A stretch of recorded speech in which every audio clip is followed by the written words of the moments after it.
দর্শক মানচিত্র নিয়মিত আয়োজন কথোপকথনের আজকের এই বিশেষ প্রতিবেদনে আমরা আপনাদের দেখাবো কয়েক ডজন মার্কিন সেনা আর অসংখ্য আমেরিকান বিমান উড়িয়ে দেওয়ার এক বিশাল দাবি করেছে ইরান। ইরানের পাল্টা হামলায় আরও এক মার্কিন সেনার মৃত্যুর খবর নিশ্চিত করা হয়েছে। ওদিকে টানা নবম রাতে ইরানের উপর আমেরিকার বিধ্বংসী বোমা বর্ষণ। এছাড়াও হরমুজ প্রণালীতে আরও একটি জাহাজের উপর মিসাইল হামলা চালালো ইরান। আর পুরো গাজা দখলের ছক করছেন ইসরায়েলি মন্ত্রী বেন গভির। তো চলুন শুরু করা যাক এই বিশেষ প্রতিবেদন। দর্শক বন্ধুরা, কয়েক ডজন মার্কিন সেনাকে হত্যা এবং বিপুল সংখ্যক আমেরিকান বিমান পুড়িয়ে ছাই করে দেওয়ার একটা বিশাল ঘোষণা করেছে ইরান। ইরানের এই দাবি গোটা বিশ্বে রীতিমতো তোলপাড় ফেলে দিয়েছে। ইরানের দাবি, আজ 20 জুলাই ভোরে তারা জর্ডানে মোতায়েন থাকা মার্কিন বাহিনীর এমন ক্ষতি করেছে যা এই গোটা যুদ্ধের সাপেক্ষে এখনো পর্যন্ত সবচেয়ে বড় ধাক্কা হিসাবে প্রমাণিত হতে পারে। আর এই ক্ষতি গতকাল 19 জুলাই চালানো হামলায়ও করা হয়েছে। আজ 20 জুলাই সকালে ইরানের আইআরজিসি তাদের অফিসিয়াল বিবৃতি জারি করে। তাদের দাবি, জর্ডানে কয়েক ডজন মার্কিন সেনা মারা গেছে। সেই সঙ্গে আমেরিকার বেশ কয়েকটি সামরিক জাহাজ, helicopter surveillance aircraft, command and control aircraft এবং কোটি কোটি ডলার মূল্যের MQ-9 রিপার ড্রোন ধ্বংস করা হয়েছে। আইআরজিসির দাবি, জর্ডানের আল আজরাক এলাকায় মার্কিন বিমানের জন্য ব্যবহৃত একটা দুটো নয়, বরং 20টি হ্যাঙ্গার ব্যালিস্টিক মিসাইল দিয়ে ধ্বংস করা হয়েছে। এই হ্যাঙ্গারগুলোতে বিমান রাখা হতো, আর সেখানে থাকা কয়েক ডজন মার্কিন সেনাও প্রাণ হারিয়েছে এই হামলায়। এগুলো ইরানের আইআরজিসির দাবি। আপনারা সমস্ত খবরের কাগজের হেডলাইনগুলো পড়লেই বুঝতে পারবেন বিষয়টা। ইরান শুধু এটুকুতেই থেমে থাকেনি, তারা আরও দাবি করেছে যে কাবা এয়ারপোর্টে থাকা আমেরিকার ভারী আকারের C-17 ট্রান্সপোর্ট এয়ারক্রাফট এবং P-8 কমান্ড অ্যান্ড কন্ট্রোল এয়ারক্রাফটটাকেও ব্যালিস্টিক মিসাইলের নিশানা করা হয়েছে, যার ফলে তাদের চরম ক্ষতি হয়েছে বর্তমানে। এর পাশাপাশি দর্শক বন্ধুরা, আইআরজিসি জানিয়েছে যে তারা প্রায় $30 মিলিয়ন দামের আরও একটি মার্কিন MQ-9 ড্রোন গুলি করে নামিয়েছে। নিজেদের বিবৃতিতে আইআরজিসি জর্ডানের সাধারণ মানুষ এবং সেখানকার কিছু সেনাকে খোলাখুলি ধন্যবাদও জানিয়েছে। আইআরজিসির দাবি, জর্ডান থেকে পাওয়া ইন্টেলিজেন্স বা সঠিক খবরের কারণেই মার্কিন ঘাঁটিগুলোতে এত নিখুঁতভাবে নিশানা করা সম্ভব হয়েছে। অর্থাৎ জর্ডান এবং অন্যান্য আরব দেশের সাধারণ মানুষের সাহায্যেই ইরান এত নিখুঁত হামলা চালাতে পারছে, এবং এই কথা খোদ ইরান নিজেই স্বীকার করছে। নিজেদের বিবৃতিতে আইআরজিসি বলেছে যে জর্ডানের মানুষের এই সহযোগিতা জেরুজালেম অর্থাৎ আল কুদস শহর, যেখানে আল আকসা মসজিদ অবস্থিত, তার মুক্তির পথকে আরও সহজ করে তুলেছে। ভাবুন, এই কথা কে বলছে? ইরান বলছে। যদিও আমেরিকা এখনো পর্যন্ত ইরানের এই দাবিগুলো নিশ্চিত করেনি। তারা কয়েক ডজন মার্কিন সেনার মৃত্যু বা এত বড় সামরিক ক্ষয়ক্ষতিও স্বীকার করেনি। আপাতত এই সব কথাই ইরানের আইআরজিসির দাবির উপর ভিত্তি করে বলা হচ্ছে। দর্শক বন্ধুরা, এটি ইরানের আইআরজিসির একটি অফিসিয়াল বিবৃতি। আর তাই আজ 20 জুলাই দুপুরে ড্রপ সাইটের মতো বিখ্যাত ওয়েবসাইট, তুরস্কের আনাদুলু নিউজ এজেন্সি, ইসরায়েলের দ্য টাইমস অফ ইসরায়েলের মতো সংবাদপত্র এবং রাশিয়ার RT নিউজের মতো চ্যানেলের অফিসিয়াল এক্স হ্যান্ডেলেও এটি বেশ ফলাও করে প্রচার করা হয়েছে। খবর যখন এত জোরালো হয়, তখন আমরা খবরটাকে ঠিক এভাবেই আপনাদের সামনে পেশ করি। তবে হ্যাঁ, এগুলো এখনও দাবি মাত্র। আমেরিকার সাথে এমনটা সত্যি হয়েছে কিনা তা মার্কিন সেনার তরফ থেকে কনফার্ম হওয়া এখনও বাকি। তবে যদি সত্যি এত সেনা মারা গিয়ে থাকে, তাহলে তো সেটা বলতেই হবে, কারণ কফিনগুলো তো আমেরিকাতেই যাবে। সত্যি এমনটা হলে আমেরিকা সেটা কোনোভাবেই অস্বীকার করতে পারবে না বলে মনে হয়। আসুন পরবর্তী খবরের দিকে এগোই। ইরানের পাল্টা হামলা এখন আমেরিকার জন্য ক্রমশ প্রাণঘাতী হয়ে উঠছে। এবার উত্তর ইরাকেও আরও এক মার্কিন সেনা নিহত হয়েছে। আজ 20শে জুলাই মার্কিন সেনাবাহিনী নিশ্চিত করেছে যে উত্তর ইরাকে তাদের এক সেনা মারা গেছে এবং আরেকজন আহত হয়েছে, যার চিকিৎসা চলছে। মার্কিন সেন্টকমের মতে এই ঘটনাটি ঘটেছিল 18ই জুলাই, যখন ইরানের গুলি করে নামানো একটি সুসাইড ড্রোনের ধ্বংসাবশেষ কন্ট্রোল ব্লাস্টের মাধ্যমে সরানো হচ্ছিল। সেন্টকম বলছে ওই কাজ চলাকালীন বিস্ফোরণ ঘটে এবং তাতে এক মার্কিন সেনার মৃত্যু হয় এবং আর একজন আহত হয়। দর্শক, এই খবরটা এমন সময়ে এলো যখন 1 বা 2 দিন আগেই আমেরিকা স্বীকার করেছিল যে জর্ডানে ইরানের ব্যালিস্টিক মিসাইল ও ড্রোন হামলায় তাদের 2 সেনা মারা গেছে। অর্থাৎ বর্তমান এই যুদ্ধে আমেরিকা নিজেই অন্তত 3 জন সেনার মৃত্যুর কথা নিশ্চিত করে ফেলল। অন্যদিকে ইরান ক্রমাগত দাবি করে যাচ্ছে যে তাদের পাল্টা হামলায় মার্কিন বাহিনীর এর চেয়েও অনেক বেশি ক্ষতি হয়েছে। এবার দর্শক, আমেরিকার হামলার কথায় আসি। ইরানের উপর আমেরিকার বিধ্বংসী হামলা টানা 9ম রাতেও অব্যাহত ছিল। আজ 20শে জুলাই পড়তেই আমেরিকা আরও একবার অন্ধকারের মধ্যে ইরানের বেশ কয়েকটি এলাকায় তুমুল বোমা বর্ষণ করে। এর জবাবে ইরানও মার্কিন সামরিক ঘাঁটিতে মিসাইল ছুড়ে জবাব দেয়। রাত থেকে ভোর পর্যন্ত প্রায় কয়েক ঘন্টা ধরে এই লড়াই চলতে থাকে। সেন্টকম সকাল 7:30টায় ইরানের উপর হওয়া হামলার কিছু ছবি প্রকাশ করেছে।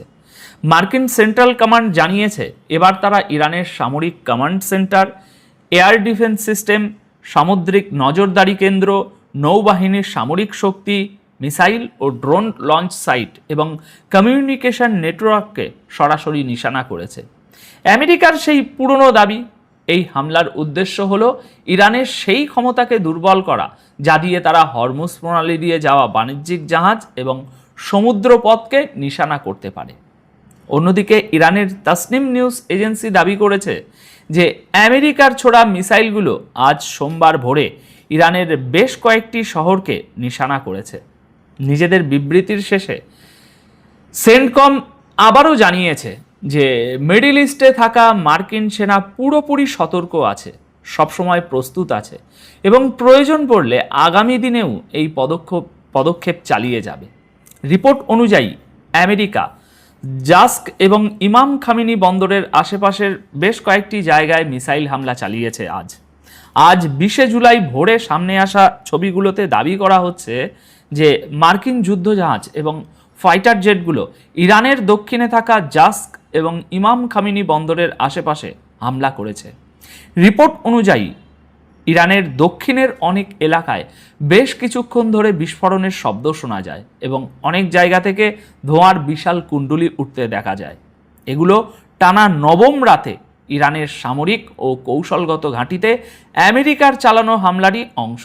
আমি দুপুর 2টো পর্যন্ত পাওয়া খবরের আপডেট আপনাদের দিচ্ছি, এরপর হয়তো আরও খবর আসতে থাকবে। আচ্ছা, এবার আসি হরমুজ প্রণালীর খবরে।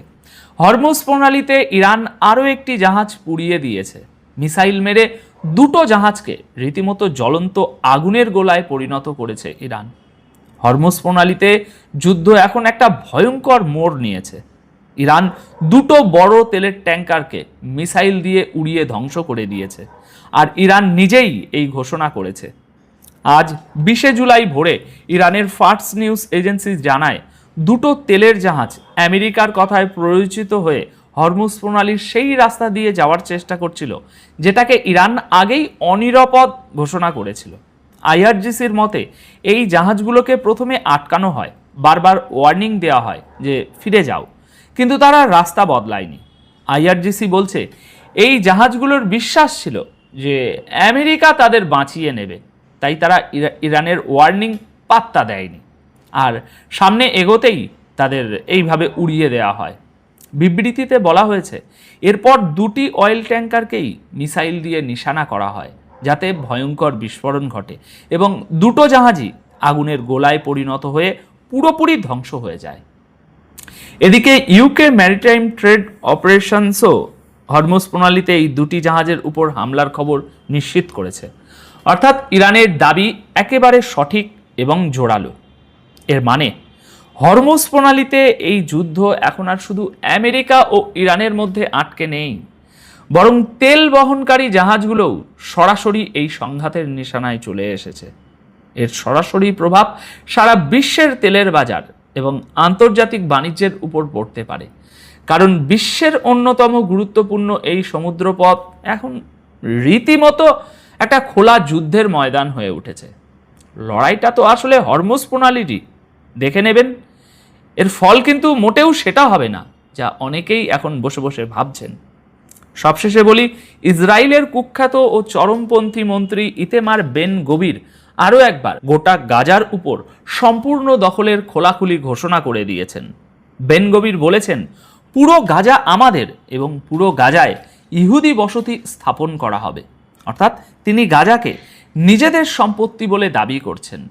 আজ 20শে জুলাই সামনে আসা একটি ভিডিওতে ইসরায়েলের এই কট্টরপন্থী জাতীয় নিরাপত্তা মন্ত্রী ইতেমার বেন গবিরকে বলতে শোনা যাচ্ছে যে যদি 3 বছর আগে কেউ বলতো যে আমরা গাজার 70% অংশ কন্ট্রোল করে নেব, তাহলে কেউ বিশ্বাস করতো না। এরপর তিনি বলেন, আজ আমি বলছি যে পুরো গাজায় ইহুদি বসতি গড়ে উঠবে, কারণ গাজা আমাদের। বেন গবিরের এই মন্তব্য এমন এক সময়ে সামনে এলো যখন ইসরায়েলি সেনাবাহিনী গাজার বিশাল অংশের উপর নিজেদের কন্ট্রোলের দাবি করছে এবং ফিলিস্তিনিদের ক্রমাগত তাদের এলাকা থেকে তাড়িয়ে দেওয়া হচ্ছে। বেন গবির এর আগেও বেশ কয়েকবার গাজায় সম্পূর্ণ দখল নেওয়া এবং ফিলিস্তিনিদের সেখান থেকে তাড়িয়ে দেওয়ার কথা বলেছেন, কিন্তু এবার তিনি খোলাখুলি বললেন যে পুরো গাজায় ইহুদি বসতি তৈরি করা হবে। অর্থাৎ ইসরায়েল সরকারের অন্যতম চরমপন্থী মুখ এখন গাজার পুরো জনসংখ্যার চিত্র বদলে ফেলার এজেন্ডা গোটা বিশ্বের সামনে তুলে ধরছেন। কিন্তু নজর রাখতে হবে এই গাজা যেন আবার তাদের জন্য কোনো দুঃস্বপ্ন না হয়ে দাঁড়ায়। কবরে পাঠিয়েছে ইরান এবং বহু সেনা চলে গেছে বিনা টিকিটের ওপারে, আমেরিকার গণমাধ্যমের দাবি। পাশাপাশি ইরান আমেরিকাতে আসা সেনাদের পরিবারকে বলছে, আপনাদের সন্তানদেরকে মৃত্যুর কোলে ঢেলে দেবেন না, সময় থাকতে ফেরত নেন। পাশাপাশি জর্দানে পিটিয়ে শত্রুকে সোজা করে ফেলেছে ইরান, তার অনেকগুলো প্রমাণ হাজির করেছে এবার স্যাটেলাইট ইমেজে। আমি সেই পিকচারগুলো আপনাদের আজকের লাইভে দেখানোর চেষ্টা করব। প্রিয় দর্শক, যখন বিশ্বকাপ ফাইনাল চলছিল, আমাদের বিশ্বকাপ জ্বরে আমরা আক্রান্ত, তখন ইরান আরেকটি বিশ্বকাপ খেলেছে আমাদের ট্রাম্প কাকুর সাথে। সেটা নিয়ে আজকে আমি বিকেলবেলা আপনাদের কিছু ভিডিও বেশ কিছু আপডেট তথ্য জানিয়েছিলাম। তো এখন আমি আপনাদেরকে আরো কিছু তথ্য জানাতে চাই। আপনারা কিছু ইমেজ দেখতে শুরু করে দেন, তারপর আমি মূল আলোচনায় যাব। আপনারা আমার স্ক্রিনে দেখতে পাচ্ছেন, এটা হলো জর্দানে মার্কিন একটি ঘাঁটি। একটা প্রশ্নবোধক চিহ্ন দেখতে পাচ্ছেন। এই জায়গাটা ভালো করে দেখেন, এটা জর্দানে মার্কিন ঘাঁটি। একটু পরে সেখানটা কি হচ্ছে সেটা আমি আপনাদের দেখাবো, আগে এটাকে ভালো করে দেখেন। এরপরে দেখেন সেই পিকচারটা আবার আপনারা ভালো করে দেখছেন। সেই পিকচারটায় দুটো পয়েন্টে, 3টি পয়েন্ট, একাধিক পয়েন্টে ভালো করে নজর রাখেন। আমি বক্স করে লাল ম্যাপ করে দিয়েছি যে সেখানে ইরানের মিসাইল এবং ড্রোন আক্রমণ করে কি করেছে। এটা হলো অনেক উপর থেকে স্যাটেলাইট ইমেজ। হয়তো আপনারা ছোট দেখে মনে করতে পারেন যে ছোট আক্রমণ, না, বিষয়টা এরকম না। এটা বহু উপর থেকে তোলা স্যাটেলাইট ইমেজ। আপনারা দেখছেন সেই স্ক্রিনে যে জর্দানে সে মার্কিন ঘাঁটি, সেখানে ছিল কি আমেরিকান প্যাট্রিয়ট ডিফেন্স সিস্টেম, সেটাকে কিভাবে ক্ষতিগ্রস্ত করেছে ইরানের ড্রোন এবং মিসাইল। আপনারা আরেকটা পিকচার দেখেন, আমি আপনাদেরকে এটা আরো উপর থেকে তোলা কয়েকটা ফ্রন্ট থেকে এই পিকচারটাকে ভালো করে নজর রাখেন। তারপর আমি ডিটেল আলোচনায় যাব যাতে আপনারা বুঝতে পারেন। তো এই ছবিগুলো ইরান আজকে তার কয়েকটি গণমাধ্যমে প্রকাশ করে দিয়েছে যে তারা জর্দানে আমেরিকার সাথে কি আচরণ করেছিল। আমেরিকা যে বলেছিল যে তারা সব মোকাবেলা করেছে, এবার একটু ক্লোজ ফ্রন্টে আমি দেখাচ্ছি। উপর থেকে দেখেন আক্রমণের পর আগুন ধরে জায়গাটা পুড়ে ছাই হয়ে গেছে। বিষয়টা আসলে কি ঘটেছিল? ইরান বলছিল যে আমরা জর্দানে মার্কিন প্রতিরক্ষা ব্যবস্থা ধ্বংস করেছি, হ্যাঙ্গার ধ্বংস করেছি, প্রচুর সেনাকে ওপারে পাঠিয়েছে। আমেরিকা বলছিল যে না, ইরান যে আক্রমণগুলো করেছিল আমরা সেগুলো ইন্টারসেপ্ট করেছি, অর্থাৎ মোকাবেলা করেছি। এরপর ইরান হয়তোবা চীন বা রাশিয়ার সহযোগিতায় এই ছবিটি উদ্ধার করেছে, অর্থাৎ স্যাটেলাইট ইমেজ তার হাতে পেয়েছে এবং সেই ছবি পৃথিবীকে দেখিয়েছে। মার্কিন গণমাধ্যম বলছে যে এ পর্যন্ত ইরানের হামলায় 70-এর অধিক এয়ারক্রাফট আমেরিকা হারিয়েছে, ধ্বংস হয়েছে। এ পর্যন্ত, বুঝতে পারছেন? এই যে গত এক সপ্তাহের যে লড়াইটা চলছে, এক সপ্তাহের কথা বলছে, এটা পূর্বের 100 দিন আগের কথা বলছি না। মার্কিন গণমাধ্যম বলছে ড্রোন, যুদ্ধ বিমান, রিফুয়েলিং ট্যাঙ্কার এবং সামরিক যেই যুদ্ধ বিমানগুলো বা ট্রান্সপোর্ট সেনাবাহিনীকে বহনের কাজে যেই যুদ্ধ বিমান বা বিমানগুলো, কার্গো বিমানগুলো, সবকিছু মিলে 70-টির অধিক ইরান ধ্বংস করেছে। এবং আরবের আউটলেট বলছে যে ইরানের আক্রমণের ফলে বাহরাইন, কুয়েত এবং জর্দান, কাতার, যে দেশগুলোতে সাম্প্রতিক সময় আক্রমণ করেছে ইরান, প্রত্যেকটি দেশে আমেরিকা তার অ্যাটাকিং হেলিকপ্টার, তার যুদ্ধ বিমান, তার প্রতিরক্ষা ব্যবস্থা সহ প্রচুর মূল্যবান সামরিক অস্ত্র হারিয়েছে, যেটা আমেরিকা অ্যাডমিট করছে না, স্বীকার করছে না। কিন্তু আমেরিকার গণমাধ্যম বলছে এই আক্রমণের ফলে 70-এর অধিক তারা যুদ্ধকালীন এয়ারক্রাফট হারিয়েছে। শুধু তাই নয়, সঙ্গে প্রচুর সেনা মারা গেছে। আমেরিকা এ পর্যন্ত 2 জন নিহত, 1 জন নিখোঁজের সংবাদ স্বীকার করেছে। আর ইরান বলছে তারা প্রতিদিনই শত শত মেরেছে। এই যে আক্রমণগুলো হয়েছে, এই আক্রমণগুলো ইরান কোনো ফাঁকা নদীতে করেনি, কোনো ফাঁকা মাঠে করেনি। এগুলো সামরিক বেজকে টার্গেট করে করেছে, যে বেজগুলোতে মার্কিন সেনারা থাকে। যদি এই সংবাদটির সত্যতা কতটুকু আমরা এবার একটু যাচাই করি। সাম্প্রতিক সময় ইরানের আক্রমণের পর আমেরিকা তাদের মূল্যবান কিছু প্রতিরক্ষা সিস্টেম ইতালিতে সরিয়েছে, কিছু গণমাধ্যম দাবি করেছিল। আজকে নতুন তথ্য পাওয়া গেছে যে আমেরিকা ইউরোপ থেকে তার অনেক সেনা এবং যুদ্ধাস্ত্র বা যুদ্ধ বিমান বা ড্রোন আবার মধ্যপ্রাচ্যে আনছে। প্রশ্ন হলো, 19টি ঘাঁটি রয়েছে মধ্যপ্রাচ্যে আমেরিকার, 8টি স্থায়ী ঘাঁটি রয়েছে আমেরিকার মধ্যপ্রাচ্যে, গালফ কান্ট্রিতে। এই 19টি ঘাঁটি দিয়ে আমেরিকা ইরানের মোকাবেলা করতে পারছে না কেন? তার মানে ইরান সাম্প্রতিক গত 1 সপ্তাহ ধরে আমেরিকার উপর যে হামলাগুলো করেছে, সে হামলার ফলে আমেরিকার প্রচুর যুদ্ধবিমান, ড্রোন, প্রতিরক্ষা ব্যবস্থা তারা হারিয়েছে। যে ঘাটতি পূরণ করার জন্য তারা এখন ইউরোপ থেকে তাদের সে যুদ্ধাস্ত্র বা যুদ্ধবিমান, ড্রোন, প্রতিরক্ষা ব্যবস্থা বা এয়ার ডিফেন্স সিস্টেম তাড়াতাড়ি আবার মধ্যপ্রাচ্যে আনছে। দর্শক, তো এই পরিস্থিতির মধ্যে আজকের দুই পক্ষের যে গোলযোগ, সেই গোলযোগের অনেকগুলো পিকচার ইরান প্রমাণ করে দিয়েছে। এবং ইরান যে আক্রমণ করে সফলতা পেয়েছে, ইরান সেটা আবার প্রমাণ দিয়েছে, পৃথিবীর গণমাধ্যম সেটা দেখছে, প্রমাণ পেয়েছে। তার মানে আমেরিকাকে আবারও তারা যে মিথ্যে দাবি করছে সেটাকে প্রমাণ করে দিয়েছে ইরান। ইরানের দাবিটি যে সঠিক সেটা ইরান প্রমাণ করেছে। আসেন, ইয়েমেনের হুতিরা সৌদি আরবের উপর সামুদ্রিক অবরোধ ঘোষণা করে দিয়েছে। এটি হলো আজকে সবচেয়ে বড় খবর। বছরের পর বছর আমেরিকার মধ্যে ইরান এবং সৌদি আরব এবং হুতিরা লড়াই করেছে, পরবর্তী এটা স্থগিত হয়েছিল। তো গত সপ্তাহে দুপক্ষের মধ্যে, অর্থাৎ সৌদি আরব এবং ইয়েমেনের মধ্যে ব্যাপক গোলাগুলি হয়। কারণটা ছিল আয়াতুল্লাহ খামেনির জানাজা শেষে ইরানের একটি বিমানে করে হুতি নেতারা ইয়েমেনে ফিরছিল। সেই বিমানটিকে সানাতে নামতে দেয়নি, বরং আক্রমণ শুরু করে সৌদি আরব। পরে সেই বিমানটি, ইরানের বিমানটি হুতি নেতাদের নিয়ে আরেকটি বিমানবন্দরে নামে। তখন হুতিরা সৌদি আরবকে টার্গেট করে ব্যাপক হিট করে। তো দুপক্ষের মধ্যে গোলাগুলির ঘটনার পর ইয়েমেনে ইরান সমর্থিত হুতিরা তারা কি করছে, সৌদি আরবের উপর সামুদ্রিক নিষেধাজ্ঞা ঘোষণা করেছে, মানে বাব আল মান্দাব বন্ধ করে দেওয়ার ঘোষণা দিয়েছে। এবার খেলা জমে উঠবে। একদিকে ইরান হরমুজ বন্ধ করে দিয়েছে, আরেকদিকে বাবুল মান্দাব বন্ধ করে দিচ্ছে। হুতিরা সেই ঘোষণা দিয়ে ফেলছে, তার মানে বাবুল মান্দাব বন্ধ। এবার আমেরিকা মূল খেলাটায় প্রবেশ করবে, অর্থাৎ মূল ধাক্কাটা খাবে।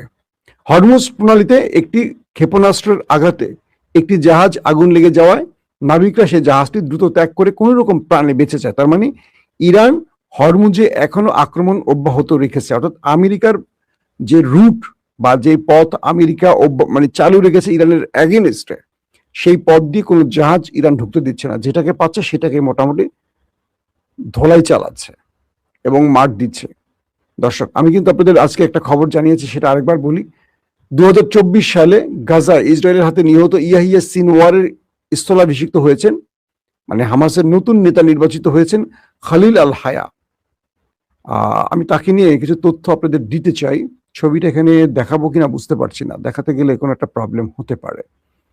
তো আমি কিছু তথ্য আপনাদের দিচ্ছি, তারপরে হয়তো আমি নতুন খবরে যাব। তো এখানে বলা হচ্ছে যে 2024 সালে গাজা উপত্যকায় ইসরায়েলি সেনাবাহিনীর হাতে ইয়াহিয়া সিনওয়ার তাদের নেতা মৃত্যুর পর আল হায়া নির্বাচিত হন হামাসের সেই শীর্ষ পদে, এবং ইসরায়েলিদের হাতে তিনিও মানে ইসরায়েলের টার্গেটে তিনি এখনো রয়েছেন, তাকে ইসরায়েলিরা খুঁজছে। তবে তিনি হামাসকে এই লড়াইতে ইয়াহিয়া সিনওয়ারের সাথে বড় রকম সহযোগিতা করেছেন, এটিও দাবি করা হচ্ছে। তো বলা হচ্ছে 50% বেশি সংখ্যাগরিষ্ঠতা অর্জন করতে না পারায় এই ভোটাভুটিতে খালেদ মিশাল, সাবেক হামাস প্রধান, তিনি হেরে গেছেন। দ্বিতীয় দফা ভোটের পর এই নিয়োগটি চূড়ান্ত হয়েছে, এবং হামাসের নির্বাচিত গাজা নেতা আল হায়া নির্বাচিত হামাসের 2021 সালের অভ্যন্তরীণ কাঠামোর সঙ্গে সঙ্গতিপূর্ণ যে কাঠামো অনুযায়ী শীর্ষ নেতৃত্বের পদগুলিতে এর প্রধান ভৌগোলিক অঞ্চলগুলোর প্রতিফলন থাকতে হবে, এরকম, অর্থাৎ তারা যে অভ্যন্তরীণ ভাবে নির্বাচন কাঠামোটি তৈরি করেছে হামাস, সেখানেও তিনি বেশ জনপ্রিয় এবং মানুষের আস্থা ভোটে ব্যাপক এগিয়ে রয়েছে, এবং তিনি অধিকৃত পশ্চিম তীর এবং এই গোষ্ঠীটির কাছে ব্যাপক জনপ্রিয়। আল হায়া, যিনি যুদ্ধকালীন শাসন কার্য পরিচালনার জন্য 2024 সালের শেষের দিকে গঠিত একটি অস্থায়ী 5 সদস্যের শাসক পরিষদের অংশ ছিলেন, তিনি এখন 2027 সাল পর্যন্ত তিনি এই হামাসের রাজনৈতিক উইং এর প্রধান থাকবেন।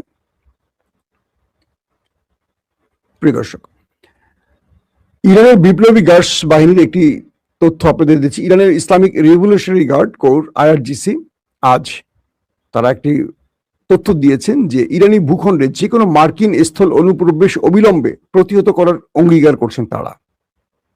উত্তর পূর্বাঞ্চলীয় শহর শাহরুদে বিমান প্রতিরক্ষা বাহিনীকে তারা বলছেন এখানে সর্বোচ্চ তারা প্রস্তুতি নিয়ে আছে আমেরিকাকে মোকাবেলার জন্য। IRGC গ্রাউন্ড ফোর্সের deputy commander brigadier general Ruhollah Nouri বলেন, যে কোনো মার্কিন স্থল হামলা মোকাবেলায় প্রতিরক্ষা ইউনিটগুলোর সর্বোচ্চ স্তরে প্রস্তুতি নিয়ে রেখেছে।